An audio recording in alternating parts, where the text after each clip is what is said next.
கண்டிப்பாக இந்த சங்கதி சொல்லி தான் இந்த 2 பேரும் வந்திருப்பாங்க.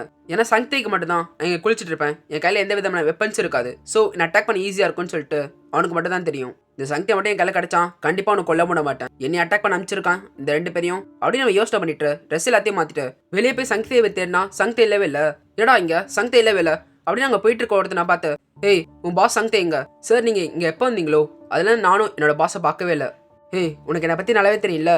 உண்மைதான் சொல்றியா இல்லை போய் சொல்றியா? சார் உண்மையாக தான் சார் சொல்கிறேன். தயவுசெய்து என்ன ஒன்றும் பண்ணிடாதீங்க. இவன் முகத்தை பார்த்தாலே தெரியுது இவன் பயந்து போயிருக்கான். இவன் போய் சொல்ல வாய்ப்பே இல்லை. அப்போ உண்மையாக தான் சொல்லியிருக்கான். அப்போ வேறு கேள்விகள் கேட்க எதுவும் இல்லை அப்படின்னு லீயும் செம்ம கோவமாக வெளியே போயிட்டு இருக்கான். அங்கே பார்த்தா செம்ம மழை பெஞ்சிட்டு இருக்கு. ஆனால் லீ அதை கண்டுக்காம ஒன்று என்னை சங்கத்தையே கொள்ள அனுப்பியிருக்கணும், இல்லை வேற வேணா என்ன கொள்ள அனுப்பியிருக்கணும். ஆனால் எனக்கு கவலையே இல்லை. யார் அனுப்பியிருந்தாலும் அவங்கள நான் அழிச்சிருவேன் அப்படின்னு அவன் யோசனை பண்ணிட்டே போனா அவன் யோசனையை கலைக்கிற மாதிரி ஒரு சத்தம் கேட்குது. என்ன இது சங்கத்தையோட வாய்ஸ் தானே? அப்போ இந்த நான் இங்கே தான் இருக்கும், உன்னை தேடி வரேன்டா அப்படின்னு சொல்லி போயிட்டு இருக்கான். அப்படியே போகிற வழியில் பார்த்தா நிறைய பேர் இறந்து போய் கிடக்க லீ அதை பார்த்து யோசனை பண்ணுறான். என்ன இங்கே நிறைய பேர் இறந்து போய் கிடக்குறாங்க, இதெல்லாம் பார்த்தாலே நல்லாவே தெரியுது.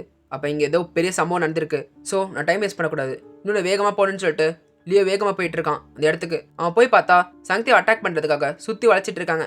இந்த சம்பவத்தை பார்த்தோன்னே லீக்கும் புரியுது சில விஷயம்.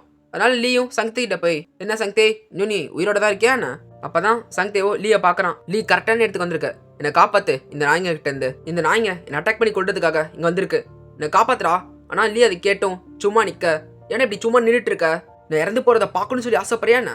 சும்மா கிரிஞ்சு பண்ணிட்டு இருக்காத, சென்டிமெண்ட்டாக அட்டாக் பண்ணுறாராம். ஏண்டா உனக்கு கொஞ்சம் கூட அறிவா இல்லை?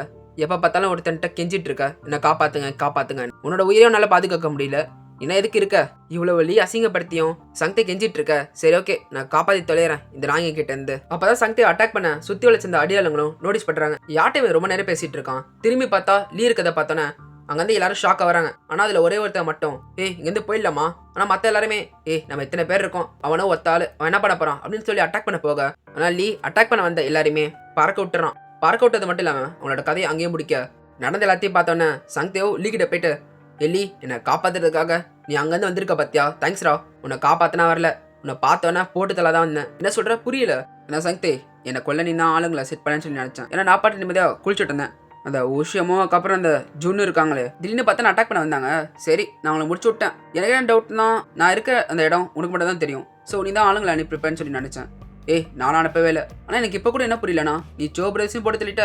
அது மட்டும் இல்லாமல் அவளோட பவர்ஃபுல்லாக இருக்க பிளாக் இருந்து வந்த அந்த தொப்பி போட்டவனையும் அதே மாதிரி டீமன் ஸ்வாட் வின் பிரதர்ஸையும் போட்டு தள்ளியிருக்க. இவ்வளவு பண்ணியும் அவங்கள கேவலமாக பார்க்குறாங்க பத்தியா, அது எனக்கு ஆச்சரியமா இருக்கு. இது மட்டும் இல்லாமல் நீ ஒரு கிளானை வேறு உருவாக்கி இருக்க. எனக்கு தெரிஞ்ச வரைக்கும் இன்னும் நீ வீக்காக இருக்கன்னு சொல்லி அவங்க யோசனை பண்ணிட்டு இருக்காங்க போல.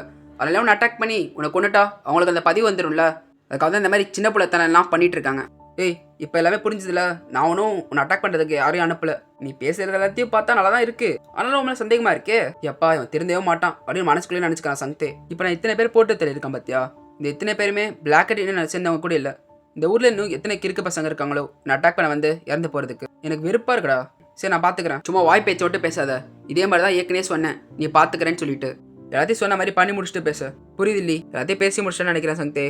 ஸோ இங்கேருந்து நான் கிளம்புறேன்.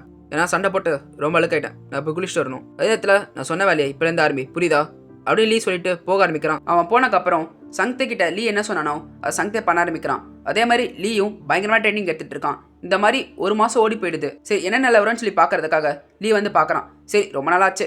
சங்கத்தை என்னடா இவ்வளோ தான் கன்ஸ்ட்ரக்ஷன் பண்ணியிருக்க ஒரு மாதத்தில்? உனக்கே தெரியும் இந்த இடம் வந்து எவ்வளோ பெருசுன்னு சொல்லிட்டு. இல்லை கன்ஸ்ட்ரக்ஷன் பண்ணி முடிக்கிறதுக்கு அட்லீஸ்ட் 1 வருஷம் ஆகும். என்ன 1 வருஷம் ஆகுமா? அதனால் தெரியாது. இது எவ்வளோ வேகமாக முடிக்க முடியுமோ அவ்வளோ வேகமாக முடி. லீ கண்டிப்பாக இது கஷ்டம் தெரியுமா?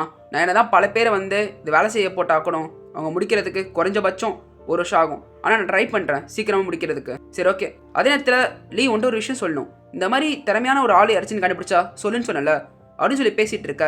கரெக்டாக சங்கத்தை யாரை பற்றி பேசுகிறானோ அவனே வந்துடுறான். இங்கே பாரு கரெக்டான டைமில் வந்துட்டான். இவனை பற்றியாக பேசிகிட்டு இருந்தேன். இவன் தான் யான் ஜாசங், இந்த கன்ஸ்ட்ரக்ஷனோட ஹெட்டாக செயல்பட்டு இருக்கான். லியோனை பார்த்துட்டு யோசனை பண்ணுறான். நான் எதிர்காலத்துலேருந்து இங்கே வரதுக்கு முன்னாடி இவன் மார்ஷன் ஆஸ்டியனா செயல்பட்டு இருந்தான். அப்போ நான் யாவுக்கலான்னு கிரியேட் பண்ணிட்டேன். ஆனால் இது நல்ல விஷயம் தான் இவனை இங்கே மீட் பண்ணது. என்னோட பாஸ்டில் அந்த விஷயத்தை எல்லாத்தையும் கொஞ்சம் கொஞ்சமாக நான் மாற்றிட்டு இருக்கேன். ஆனால் இது நல்லதுக்கு தான். சங் இவர் தான் நம்மளோட கிளான் லீடர். எனக்கு நல்லாவே தெரியும். லீ முதல்ல நான் என்னை இன்ட்ரடியூஸ் பண்ணிக்கிறேன். என் பேர் தான் யான் ஜா சங். என்னை ரெக்கமெண்ட் பண்ணது டிராகன் மாஸ்டர் ஸ்மித்தி தான். அவர் இன்னொன்று சொன்னார், நான் இங்கே மட்டும் நல்ல வேலை பார்த்தேன்னா என்னை வந்து கன்ஸ்ட்ரக்ஷன் கிளானோட ஹெட்டாக மாற்றிடுவேன்னு சொன்னார். அது மட்டும் இல்லாமல் இந்த வேலையை நான் சூப்பராக முடிச்சு கொடுத்துட்டா உங்களுக்கு டேக்ஸ் எதையும் கட்ட வேணான்னு சொன்னார் உங்கள் குரூப்புக்கு. அது உண்மையா? இந்த பேக்கு பையன் அப்படியா சொன்னா?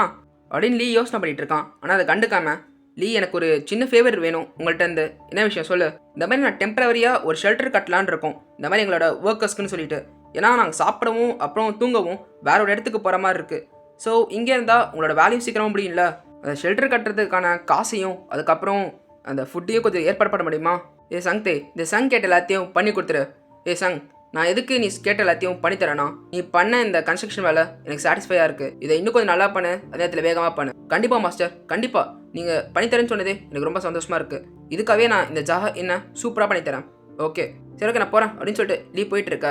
அப்படி போயிட்டுருக்கோம்படியே அந்த வழியில் டிராகன் மாஸ்டர் ஸ்மித்தி லீயை கூப்பிட்டு, ஏ லீ, நீ சங்க பார்த்தியா? அவன் நைட்டு பார்க்கலாம் வேலை செஞ்சுட்டே இருக்கான், உன்னோட இன்னும் சூப்பராக கட்டணுன்னு. நான் அவனை பார்த்தேன். அப்படி பேசிகிட்டு இருக்கும்போதே 2 பேருமே மாற்றி மாற்றி யோசனை பண்ணுறாங்க. லியோ, இந்த சங்கப்பையில் இங்கே சேர்த்து விட்டது டிராகன் மாஸ்டர் ஸ்மித்தி தான். ஸோ டிராகன் மாஸ்டர் ஸ்மித்திக்கும் இந்த சங்கப்பையிலுக்கும் ஏதோ கனெக்ஷன் இருக்க போல். அதே மாதிரி தான் டிராகன் மாஸ்டர் ஸ்மித்தியும் இந்த சங்கப்பை மட்டும் லியோட நல்லா ஃப்ரெண்ட்லியாக இருந்தால் இந்த சங்கப்பையிலுக்கு நிறைய லாபம் கிடைக்கும் அப்படின்னு யோசனை பண்ணிவிட்டு, ஏய் லீ, இந்த மாதிரி என்னோட கிளான் லீடராக இருக்கனால உனக்கு ஒரு கிஃப்ட் கொடுக்கலான்னு இருக்கேன். என்ன கிஃப்ட்டா? என்ன மாதிரி கிஃப்ட்டு? இந்த மாதிரினா என்னை பற்றி தெரியல, நான் டிராகன் மாஸ்டர் ஸ்மித்தி, நான் ஒரு வெப்பனை கிரியேட் பண்ணுறேன், அதனால் உனக்கு ஒரு சூப்பரான வெப்பனை கிரியேட் பண்ணலான்னு இருக்கேன். அப்போ வெப்பனா? சரி ஓகே. அப்போ இதுக்கு முன்னாடி நீ 2வது பிளேட் இல்லைனா ட்ரெஷர் ஸ்வாடை கிரியேட் பண்ணியிருக்கீங்களா? என்ன பேசுகிறேன்னு தெரியுதா லீ? இப்போ ஒரு வேளை இதை மட்டும் நான் கிரியேட் பண்ணியிருந்தேன், அவ்வளோதான். நிறைய பேர் என்னை வந்து வேட்டையாட ஆரம்பிப்பாங்க, என்னை கொண்டுட்டு அந்த ஆட்டையை போட்டு போயிடுவாங்க. இல்லைனா ஒரு பேச்சுக்கு வச்சுக்கலாம், இந்த மாதிரி அந்த வெப்பனை வந்து நான் வித்துட்டேன்னு. அப்போ நிறைய பேர் மிரட்டல் கொடுப்பாங்க, இது செஞ்சு கொடுன்னு. நான் இது அந்தளவுக்கு பொக்கிஷமான வெப்பன்ஸ்.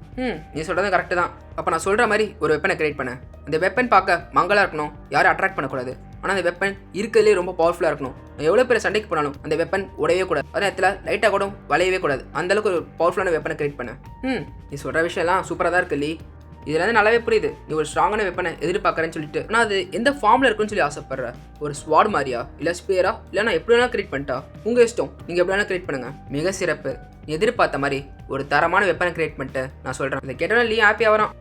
நம்மளுக்குன்னு சொல்லிட்டு ஒரு பவர்ஃபுல்லான வெப்பன் கிரியேட் ஆக போகுது அப்படின்னு யோசனை பண்ணிட்டு அவன் ட்ரைனிங் எடுக்கிறதுக்காக போயிட்டு இருக்கான். அப்படியே போயிட்டு இருக்கமால 2 பேரும் அவனை தடுத்து, நீ தான் லீயா? இல்லை நான் இல்லை அப்படின்னு சொல்லிட்டு லீ போக, வெயிட் பண்ணு, எதுக்கு போயிட்டு இருக்க? வேணா நீங்கள் 2 பேருமே என்னை பற்றி நல்லா விசாரணை பண்ணிட்டு தான் இங்கே வந்திருப்பீங்க. ஆனால் என்கிட்டயே என்னை பற்றி தெரியாத மாதிரி கேட்டால் எனக்கு கோவம் வருமா வராதடா? நான் மன்னிச்சிடுங்க உங்களுக்கு கோவப்படுத்தியிருந்தா. அதே நேரத்தில் ஒரு முக்கியமான விஷயம் சொல்லணும். என்னை மெசேஞ்சராக பிளாக்கெட் யூனியன்லேருந்து அனுப்பியிருக்காங்க. என்னது பிளாக்கெட் யூனியனா அப்படின்னு சொல்கிறதோட இந்த வீடியோவை இங்கே முடிச்சுக்கலாம். இப்போ தான் பிளாக்கெட் யூனியன் லீயை ஒரு மனுஷனாவே பார்க்குறாங்க. ஏன்னா லீ கொஞ்சம் கொஞ்சமாக பவர்ஃபுல் ஆகிட்டே போகிறான். இப்படியே போனால் நம்மளோட அருமை பெருமைக்கு ஆபத்துன்னு சொல்லிட்டு அவங்க யோசனை பண்ணிட்டு இருக்காங்க போல. இது கூடவே அடுத்த எபிசோட் இன்னும் பயங்கரமாக இருக்கும், ஏன்னா சரியான ஃபைட் தான் இருக்குது. ஸோ இன்னும் சப்ஸ்கிரைப் பண்ணலன்னா மறக்காமல் சப்ஸ்கிரைப் பண்ணிவிடுங்க. அதே நேரத்தில் இந்த வீடியோ பிடிச்சிருந்தா மறக்காமல் லைக் பண்ணுங்கள், ஷேர் பண்ணுங்கள், அப்புறம் கமெண்ட் பண்ணுங்கள். அண்ட் பை ஃப்ரம் தமிழன். Keep supporting guys.